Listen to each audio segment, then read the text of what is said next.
The sky over Eindal Fjord split wide as pale lightning crackled through the autumn dusk. The sea lay quiet, its reflection broken only by the passing shadow of a solitary longship. In its stern, a boy hunched his shoulders against the wind.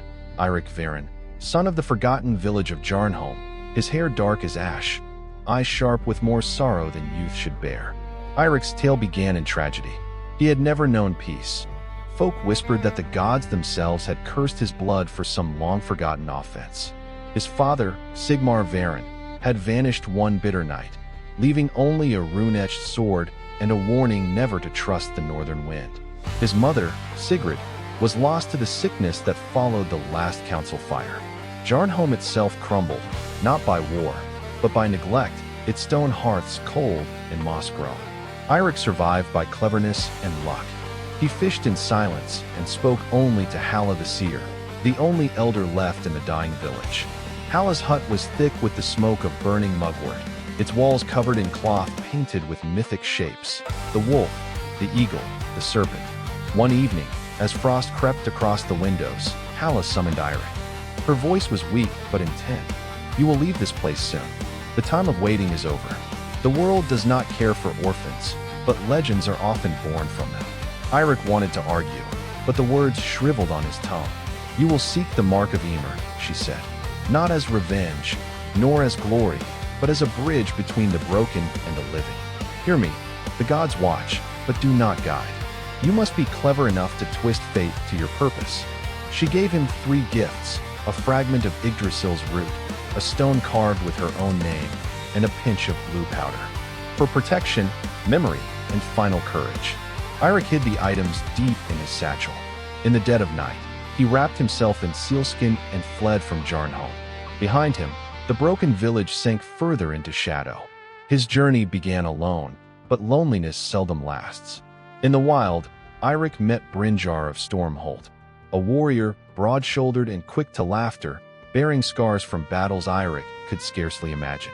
Brynjar knelt by a river as Eirik approached, drawing runes in the mud, humming to himself.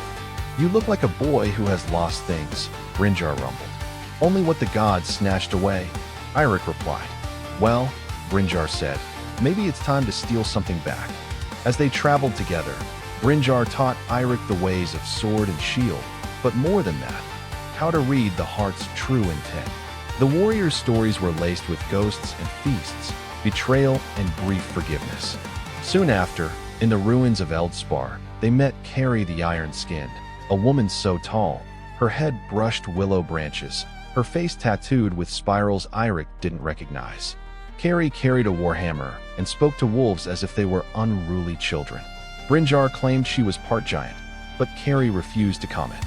"We hunt the shadow that falls beyond the northern fire," Carrie told them one cold morning. "There is power rising, a serpent vast and unseen, dreams twisting the roots of the world. You too should follow." And so, 3 became a company, each driven by loss but forging purpose from pain. At night, Brynjar coaxed laughter from the others with tales of drunken gods and the folly of mortals. Carrie recited fragments of ancient prophecy, her voice beautiful and terrible. They crossed frost-bitten fields and forests older than mankind, searching for the mark of Ymir, a myth, perhaps, but the hope of answers. Along the journey, Eirik's sorrow mingled with curiosity and growing courage. They saw omens, ravens gathering in circles, stars falling from a purple sky, snow melting into patterns that resembled twisted faces. Once, in a grove haunted by wind, Eirik dreamed he saw a wolf with eyes like coals speak his name. As the sun rose after their longest march, they arrived at the edge of a valley no maps could name. Pillars of stone marked the entrance, each bearing a single rune pressed deep by untold storms. Halla's gifts weighed heavy in Eirik's pouch. The company steeled themselves for the unknown, each sensing that here, among stone and myth, the story would truly begin. He looked at Brynjar and Carrie, feeling the first fragile threads of belonging. For the first time since Jarnholm's fall, Eirik allowed himself to hope. They entered the valley at dawn, the light scraping through heavy mist to reveal a world untouched by war or even rumor. The pillars, twisted granite streaked with black veins, loomed overhead like the ribcage of some forgotten god. Eirik, flanked by Brynjar and Keri, felt the air tremble with expectation. As they advanced, the ground softened underfoot, moss swallowing their steps. The silence that followed them from Jarnholm grew heavier here, as if every breath risked disturbing ancient sleep. Keri paused before the largest stone, tracing a spiral rune with her finger. "This is the sign of Varda, the unseen," she murmured. "Guardian of the valley and judge of souls." Brynjar chuckled, though his eyes darted. Judgment would be a kindness. Let's hope for mercy. Eirik took the lead, his hand clutching Hala's stone for comfort. The odd gifts grew warmer as they pressed deeper. He sensed they were being watched, not just by hidden beasts, but by something in the very roots of the valley. The first test came swiftly. From the shadows behind a hollow log, a creature emerged, fox-like, but double-eyed, its pelt shifting from silver to black as it walked. Keri knelt, whispering in the old tongue. The fox regarded Eirik with a tilt of its head, then vanished, leaving behind a small bundle bound with purple twine. Inside were scraps of cloth, each marked with runes none of them recognized. Brynjar muttered, "A puzzle, or a warning." That evening, as campfires threw blue sparks into the sky, Eirik studied the runes. The language pulsed, a map or message, perhaps, to guide them beyond the valley's edge. Keri determined that the runes must be deciphered before dawn, or they would be lost to the shifting landscape. While Brynjar kept watch, Eirik worked. He arranged the cloth pieces along a fallen branch, matching broken lines and shapes. In the moon's pale light, he saw the pattern, a path winding to a tree at the heart of the valley, roots reaching deep into darkness. At first light, the trio walked the rune-marked trail. The valley thinned into a forest unnatural in beauty, birches gleaming white and gold, thorns blooming blue. At the center stood the tree, slender, silver bark splitting to reveal a burning heart. Around its roots curled the shapes of sleeping serpents, tails lit by unearthly fire. Eirik hesitated. Keri gestured for silence. Brynjar gripped his sword. They circled the tree, searching for meaning among its signs. Suddenly, a voice echoed, ageless, echoing from below. "Who seeks the mark of Ymir?" Eirik stepped forward.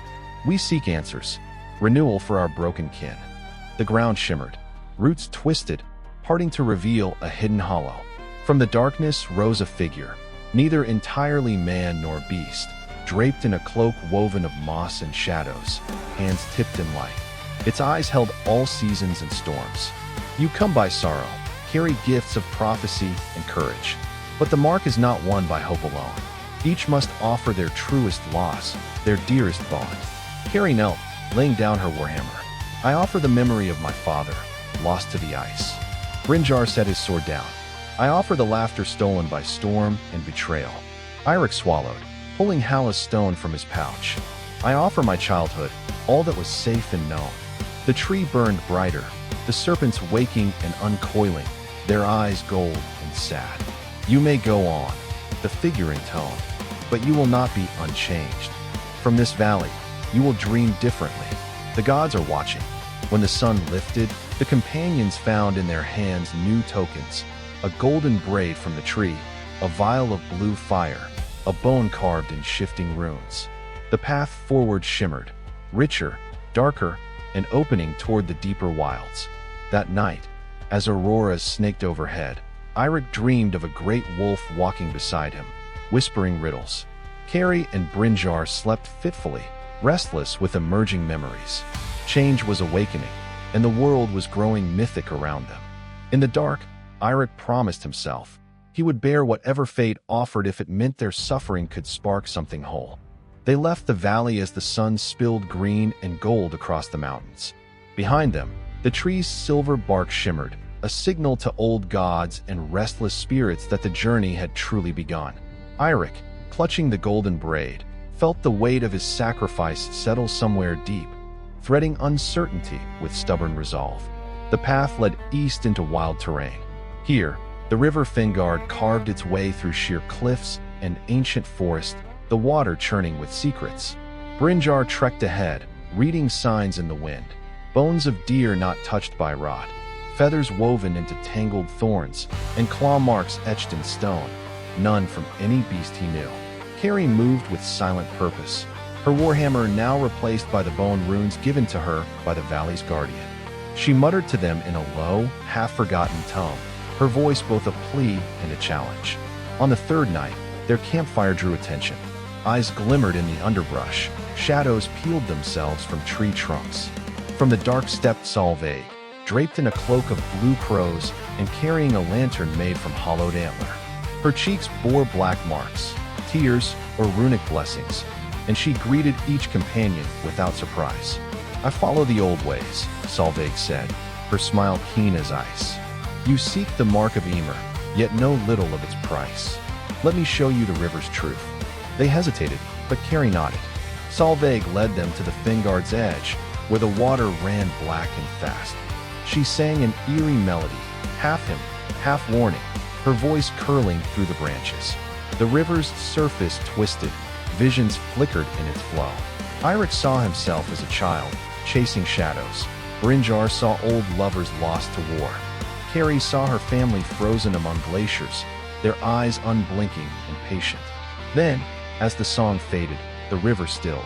A great form rose from its depths, a water spirit, rippling with scales and moss-dripping antlers. Its eyes burned blue, and its speech was thunder. "Three and the crow have crossed the valley's threshold," it rumbled. "The mark can be found only beyond the edge of kin and fear. But first, you must pass the river's test. What would you abandon to change the world?" Brynjar answered first. "I would give up vengeance. Let my wounds become wind." Carrie murmured, "I surrender the memory of home, if it means truth endures." Eirik gripped his braid, heart pounding. "I let go of longing for lost family. I make room for new purpose." Solveig lifted her lantern. "My offering is the voice of the old songs. I will sing no more until the mark is reclaimed." The spirit nodded, each companion marked by a glowing nimbus. A bridge of woven roots rose from the riverbed, allowing passage. As they crossed, Solveig's lantern drew flickers of light, echoes of every broken bond and every forged promise. On the far bank, the world felt stranger. Branches twisted into runes, stones hummed with latent power, and from the distance came the howl of a wolf, mournful yet proud. They followed the sound. In the new woods, Eirik dreamed of a bear that spoke in riddles, and Solveig conjured stories from the flickers of her unspoken song. Carrie drew symbols in the soil, beckoning the spirits of frost. Brynjar, pensive, began to lose the hardness that had shadowed his laughter. The trial had changed them, their burdens lighter, but their destinies braided closer, intertwined with Solveig's secret, the river's prophecy, and the gods' unspoken watchfulness. As dawn painted the leaves with fire, they pressed onward, seeking the edge of the world and the mythic mark that would decide more than their own fate. They walked deeper into the wild woods, where day never quite overtook the gloom, and every path seemed to twist itself new. Shadows pooled at the feet of trees, roots braided like old hands. Here, the companions felt the world's edges grow porous, myth and waking life tangled inseparably. Solveig, lantern dark, guided them past traps and secrets. Carrie read runes in the moss, sensing a pattern in every twist of vine. Brynjar tracked signs, blood mixed with pine needles, wolf prints beside boot marks. Eirik held to his braid and bone rune, the remnants of sacrifice pulsing with anxious heat. At a fork in the path stood an ancient stone altar. Brynjar hesitated, but Carrie stepped forward, her voice steady. "This is a place of binding, where choices become dead, and debts shape destiny." Their arrival had not gone unnoticed. From the fog emerged Turner, cloaked in rags of emerald and gray, eyes shining with a fevered light. His arms bore scars crisscrossed in deliberate, ritualistic patterns, a living map of loss and loyalty. Accompanying him were a motley band, warriors and outcasts pieced together by desperation. "My people are dying," Turner declared. "The land sickens. I know you seek the mark of Ymir, but I offer you a better trade. Give me your gifts, and I'll grant passage through the high forest." Carrie's grip tightened around her bone rune. Brynjar bristled, hand half on hilt. Eirik studied the stranger, seeing something familiar in the hollow of his eyes, a look he'd once carried. believing no story could rescue the Forsaken. Solveig turned, whispering, "Trust is a curse in hungry woods."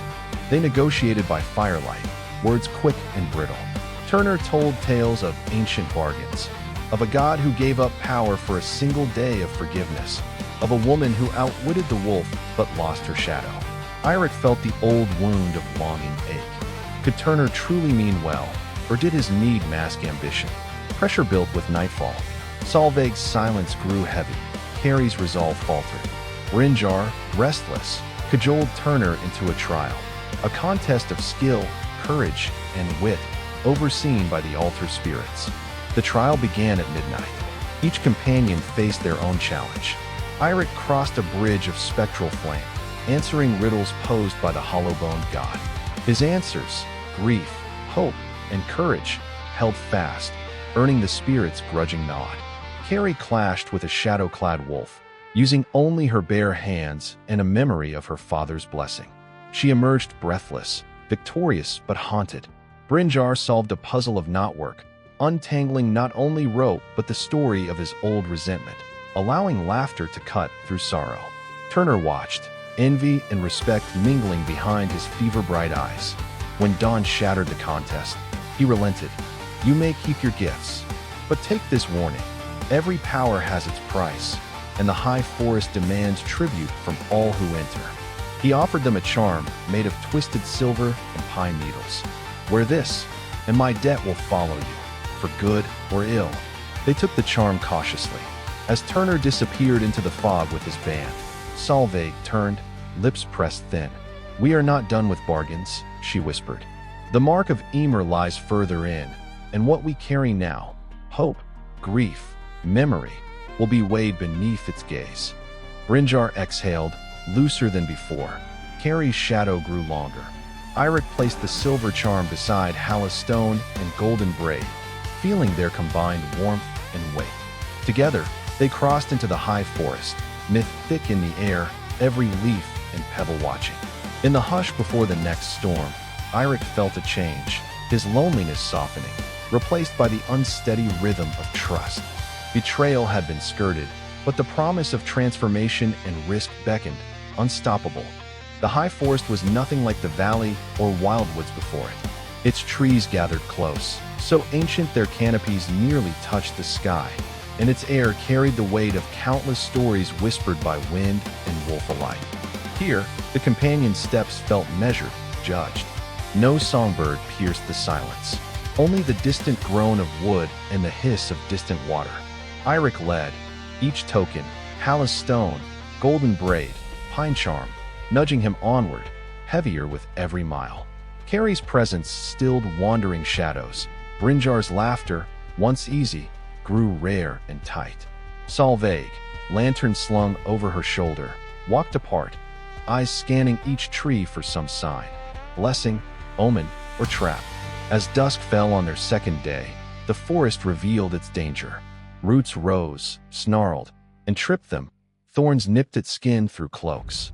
Wisps of pale mist crept between trunks, gathering shape and purpose. Carrie caught a movement out of the corner of her eye, a face, pale as the moon, veiled in moss. From the mist stepped Ingrid the Veiled, renowned among legends as both healer and curse-bearer, her arms cradled withering green.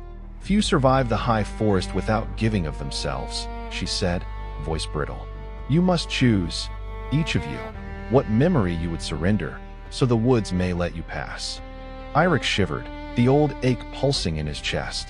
Brynjar's hand went to his sword, as though muscle could overpower magic. Carrie met Ingrid's gaze unflinching. Solveig hovered, her silence deep. "Ingrid," Carrie spoke, "I will forget the warmth of home if it lets me find truth." Brynjar hesitated, tears clouding rough features. "Take from me the memory of my brother," he said, voice hoarse. "He died long ago, but the pain never did." Eirik closed his eyes, then pressed Hala's stone into Ingrid's palm.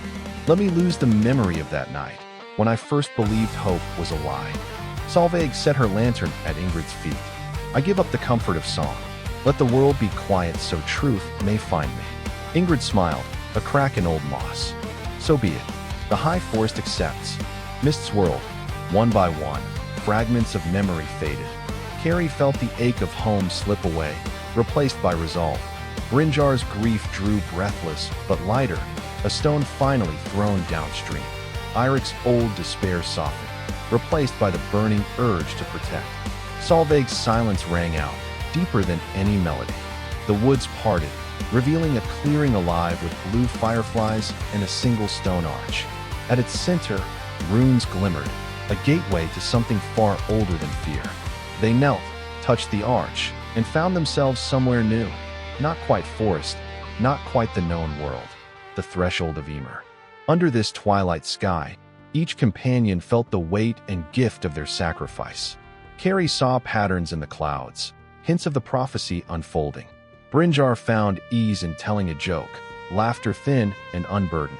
Solveig's silence bore secrets. Eirik, humbled by loss and choice, felt threads of destiny hold tight around him, a web formed of trust and risk. Before night claimed the clearing, a new figure approached, Magnus Farwander, bearing tales from beyond the sea, carrying both knowledge and warning. Here ends the path of memory, he said.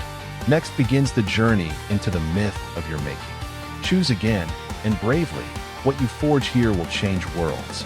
As fireflies danced, and the arch pulsed with invitation, the companions understood that grief was a passage, not a chain, and the saga's heart lay in what they chose next. The threshold of Ymir beckoned, its runes alive in the blue dusk. Eirik stepped forward, his companions tight beside him. Carrie resolute, Brynjar lighter but wary, Solveig silent as the grave. Magnus Farwander waited at the arch, eyes shining with the vault-dark memory of the sea. The company passed through the arch, and the world spun. All sense of direction dissolved as cold starlight shimmered overhead, mountain ranges rising in impossible forms, trees glistening with frost and golden sap. They stood upon a great plain woven with light, shadow flitting across the snow like spirits untethered. Here, legend and waking life blended seamlessly. The mark of Ymir was close, but to reach it, they would need guidance from beings not quite mortal. A voice, vast and gentle, broke the chill. Audrun the Wise, ancient shapeshifter and keeper of world stories, glided across the frozen plain. She wore a cloak made of ravens' feathers and ice crystals, her eyes reflecting worlds. Many have come for the mark, few have found it worthy. The test here is not strength, but truth. Audrun raised a hand, and the earth split, one by one. Each companion was drawn into a vision drawn from their innermost fears and hopes. Carrie stood in a hall of giants, her warhammer replaced by a feather. The giants jeered. Her courage felt thin, her strength unfamiliar. But she remembered the root of Yggdrasil Halla had once gifted Eirik. Sometimes growth depended less on brute force, more on adaptation. Carrie bowed to the giants, laid down her fears, and was rewarded with a single white rune, symbol of resilience earned. Brynjar wandered among echoes, old rivals, fallen kin, spectral laughter swirling with the wind. At first, he chased them angrily, but soon realized their energy was spent, their memories only fueled his own bitterness. Brynjar forgave the echoes, and they vanished, leaving a braid of gold that pulsed with warmth. Solveig found herself on the banks of the river Fengard. Its waters rose, threatening to drown her voice, her memories. In despair she tried to sing, but nothing came. Then, she spoke one word, her true name. The river subsided, leaving behind a lantern lit with blue fire, a gift for embracing silence with dignity. Eirik wandered through the ruins of Jarnholm, every house full of shadows whispering his past failures. He wanted to run, but instead he listened, letting the whispers wash through him. In the listening, he found their pain matched his own, and that he was not as alone as he always believed. The shadows faded. He awoke with an amber stone, hope condensed from sorrow. Audrun watched their trials. Truth is never easy, but it makes heroes of the lost. She led them to the plain's heart, where the mark of Ymir floated above a mirror of ice. The companions, changed and humbled, approached as one. Solveig's lantern, Carrie's rune, Brynjar's braid, and Eirik's amber stone pulsed with quiet light. If you wish to take the mark, Audrun intoned, you must accept all you have become, all you have won and lost. United, they reached out, and the ice shattered. The mark of Ymir unveiled itself not as a weapon, but as memory and promise braided together, a chance to return, remake, and redeem. The world spun, stars wheeling. As the company found themselves at the edge of the plane, the mark alive in their hands and hearts. Carrie's resilience, Brynjar's warmth, Solveig's silent wisdom, and Eirik's hope now forged their path forward, not for themselves alone, but for kin still suffering and the world awaiting healing. Magnus Farwander smiled. Legends are alive. Go, and become the tale that shapes what comes after. The companions set out toward home, the saga transformed, richer and stranger than any that had come before. The return journey felt both familiar and utterly changed. The companions traced old paths through the high forest, the eerie hush now colored by their recent revelations. Carrie's rune glowed gently at her throat. Brynjar's golden braid warmed his palm. Solveig's blue fire lantern lit their way through the worst of the fog. Eirik held his amber stone in his fist, its pulse steady and reassuring. When they arrived beneath the gates of Jarnholm, the village was hardly recognizable. Where stone hearths had crumbled, now embers glowed with new life. Outcasts and survivors had begun to gather, old rivalries set aside in hope of something greater. But not all wounds had healed. News of their return traveled swiftly, and with it came Rolf Exebitor, self-appointed chief since Sigmar's disappearance, and keeper of harsh justice. Rolf greeted the four warily, flanked by bearded veterans and distrustful youths. If you found what you sought, prove it, Rolf challenged, or take your myth and go. Carrie stood forth, showing her rune. We bring the mark of Ymir, not to rule, but to heal. Brynjar unbraided his gold and shared laughter, a warm tide flowing through the crowd. Solveig raised her lantern, her voice a hush. Unity isn't built by power alone. Eirik stepped up last, the amber stone held high. We were torn apart by grief, but we returned with hope. We asked to bind this village not with fear, but with memory and promise. A hush fell. From the crowd, Fridis Old Hands, an elder forgotten in Rolf's courts, came forth. She recited half-lost lines from ancient myth, a prophecy of renewal that echoed the companions' trials. That night, the villagers gathered in council. Some resisted, others offered cautious trust. Carrie led a ritual at the old square, tracing runes and sharing stories. Brynjar recalled fallen companions and forged alliances with former enemies through shared history. Solveig walked among the wounded, her silent presence calming those who'd never believed healing possible. Eirik listened to the youngest and the oldest alike, promising to carry their grief towards something new. The mark of Ymir proved transformative, but uncomfortable. Each touched by its light was forced to reckon with what they had lost and what they still needed to forgive. Divisions rose and fell like the tides. Traditions shifted, mingling old ways with bold new rituals. The saga's promise was not easy unity, but hard-won reconciliation. One evening, as northern lights wreathed the sky, Rolf approached Eirik alone. You could take all this for yourself, he grunted. Why not? Eirik replied. To rule is not to heal. We learned that the gods do not guide us. We must guide ourselves. Rolf, shaken, returned to the council, older, perhaps wiser. As spring thawed the last snows, the companions stood together beneath the aurora. Jarnholm bloomed with hope, every hearth echoing with legends new and old. The mark of Ymir's legacy seeded the ground, not as gold or iron, but as memory, chance, and the resolve to choose unity over old wounds. Yet the tale was not yet complete. In every shadow lay new questions, and the gods watched closely, reckoning not only with victory, but the cost of true transformation. The thaw of spring brought not only new growth, but echoes of old trouble. Word spread fast, north through the passes and east downriver, that Jarnholm had changed. Some clans sent envoys, curious or suspicious of the mark of Ymir's promise. Others sent threats, raiders masked as traitors, seeking to test the village's newfound alliance. Eirik, Carrie, Brynjar, and Solveig led by example, holding council, teaching rituals born of both ancient prophecy and fresh humility. The village took on a rhythm of resilience, struggles addressed openly, old feuds seen for the hollow burdens they were. But transformation always breeds resistance. One dusky evening, torches flickered through the pinewood, announcing the arrival of Scotty's eyes, a feared warrior band bitter against change. Their leader, Sven Haraldsson, towered among the flames, an axe gleaming at his hip and cold resolve in every word. "You've upset the order of things," Sven accused. "Grief and unity, these are lies. Only strength matters." Carrie stood her ground, rune burning white. "Strength saves no one who cannot share in its burden. We're building something all must defend." Brynjar laughed, gold braid flashing. "We've learned to forgive. Can you?" Solveig's lantern, blue fire burning, cut through the gloom as she faced the raiders.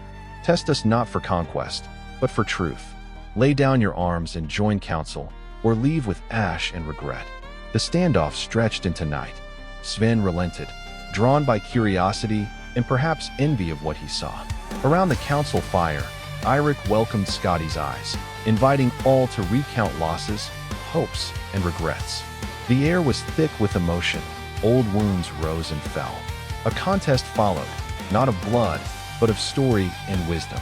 Elders and warriors debated fate, justice, and the value of change.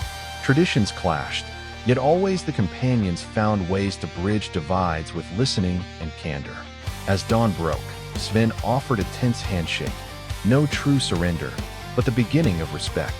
Some raiders chose to stay, their anger melted by community's warmth. Others departed, scattering seeds of uncertainty and admiration in equal measure. That spring, Jarnholm hosted its first festival in generations. Villagers danced beneath aurora, runes painted on foreheads, new and old songs mingling. Solveig sang again, voice clear and strong, her sacrifice repaid with acceptance and joy. Carrie taught children how resilience and adaptation could forge peace as surely as strength. Brynjar recounted the dangers and blessings of forgiveness. Eirik listened, heart no longer alone, guiding unity as fiercely as he once guarded sorrow. Yet, as festivals ended and the last embers dimmed, whispers rose, some doubting, some hopeful. The shadows of old gods still lingered, fate watching as mortals tried to forge their own destiny. The mark of Ymir glowed gently at the village's heart, a reminder that healing is a journey, not a destination. Jarnholm's future bristled with both promise and challenge, every dawn a chance to reforge what was once broken. In the quiet before the next test, the companions stood ready, united not by blood, but by choice, sacrifice, and the hard lessons of myth. When the first snow of autumn brushed the fields, the peace of Jarnholm trembled. Rumors swept through the village, of a shadow gathering in the north, of omens seen by river and field. The aurora burned bright overhead, restless as if seeking mortal attention. Eirik, Carrie, Brynjar, and Solveig sensed the shift in the air. During council, elders whispered of the Fenrir clan, ancient rivals who worshipped old spirits of chaos, jealous of Jarnholm's healing and determined to reclaim honor and blood. Their chieftain, Proto-Wolfskald, led her people with wild eyes and fevered prophecy, claiming the mark of Ymir belonged to the true heirs of the north. The companions called for counsel beneath the aurora. Carrie traced runes in the earth, seeking wisdom. Brynjar readied defenses, his laughter gone to steel. Solveig lit her blue fire lantern, guiding frightened families to shelter, while Eirik walked among the children and the old, promising hope despite the coming storm. On the night of confrontation, Fenrir clan warriors surrounded Jarnholm beneath ghostly lights. Crota strode into the square, wolf pelt billowing, the ancient spear of her ancestors glinting. "Give us the mark," she demanded, "or suffer the wrath of gods forgotten." Carrie stood tall, rune glowing. "We do not hoard power, we share it.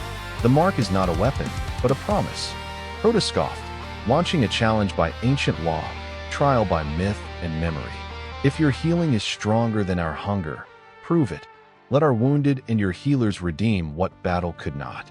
So began the trial. Under the eyes of friends and foes, Carrie and Solveig tended wounds. Brynjar mediated fierce debates, using his gold braid as token of unity. Eirik led old rivals in acts of remembrance and forgiveness, invoking both village myth and new hopes. Some Fenrir warriors joined council, their rage fading. Others watched warily, uncertain. But Hroda, prideful, called on ancient spirits to tilt fate. Shadows crept in, the night grew colder, and the aurora flickered wild. Eirik, sensing the divide, stood forth and offered the greatest sacrifice. He placed his amber stone before Hroda, vowing to surrender not just memory, but the hope it carried if only unity might be saved. For a tense moment, all was silence. Then, as the aurora flared, Hroda wept, tears of fury and longing, her rage finally broken by a chance at belonging. The mark burned brighter, its power shared among all present, dissolving not only wounds but the chains of old hatred. Fenrir clan and Jarnholm, once bitter, knelt together. The aurora spun overhead, silent witness to the cost and beauty of forgiveness. That night, the companions realized unity lived only where sacrifice was shared, and memory was honored without owning the past. Jarnholm survived, transformed again. Fenrir clan became kin, carrying the lesson of the mark to far valleys, ensuring the saga's legacy would echo beyond a single place or lifetime. As winter took hold, Eirik stood beneath the lights, the bonds of loss and hope woven into every breath. The village sang of myth and memory, of scars and healing, assuring themselves that the hardest battles are always those fought inside the heart, and that sometimes, even in the north, peace can be won. Winter settled deep, the land crystalline and quiet beneath the dancing aurora. Jarnholm, altered by sacrifice and unity, bore new life and ancient scars with dignity. Eirik made daily rounds through snowy streets, greeted by faces old and new, a mingling of Fenrir and village kin. Kari expanded the circle of healers. Brynjar mentored youth in both sword and story, laughter restored. Solveig's lantern hung in the great hall, blue flame never dimming. But mystery lingered. The gods had watched. Now, a final reckoning drew near. A stranger arrived as twilight bled gold and indigo. Eidi Skaldgrim, storyteller and priest of the hidden gods, claimed she dreamed the saga's heart still required one last rite. The mark of Ymir's power was not truly tested until the village risked its greatest legacy, trust in those once called enemy. Eidi summoned the council. To end the old cycle, the mark must be given away, not guarded, not wielded. Let another clan carry hope as you once carried grief. The notion unsettled all. Hroda and Brynjar debated, can a hard-won miracle be surrendered? Kari and Solveig listened for omens in frost and fire. Eirik felt doubt swirl in his belly, memories of loss urging caution even as the aurora shimmered in curious invitation. That night, the council gathered at the ancient tree, gifts and scars bare to winter's gaze. Eirik led the ceremony. The mark, a braided relic of amber, gold, rune, blue flame, set between them. He recounted the saga, the journey from heartbreak to homecoming, from myth to memory, from vengeance to unity. I give the mark, Eirik declared, because memory shared is multiplied, not diminished. Hope belongs to no one. It belongs everywhere it is given. The companions knelt, inviting Fenrir and neighboring clans to step forward. Hroda, still marked by old pride but lit from within by new hope, accepted the relic. The aurora raged above, colors spinning into symbols, runes of future and fate. As dawn broke, all witnessed the change. The mark of Ymir's light moved freely among the people, woven into stories, rituals, and songs. Eidi's praised their courage. Kari wept, her rune warm against her heart. Brynjar laughed and led dances by firelight. Solveig, at last, sang without fear. Jarnholm had transformed, but so too had the wide north. Villages united not by war or legend, but by the hard work of forgiveness, grief, and hope. The gods turned away, satisfied, as mortals rewrote their own fate. Eirik ventured to the valley's edge before sunrise, alone with memory, leaving behind gifts for the next seeker, braid, lantern, rune, hope. He etched a vow, let healing outlive wounds. Let story welcome all. He returned not as hero, but as kin among kin, light among many lights. The saga was complete, one of myth, of loss, of unrivaled healing and unbreakable tradition.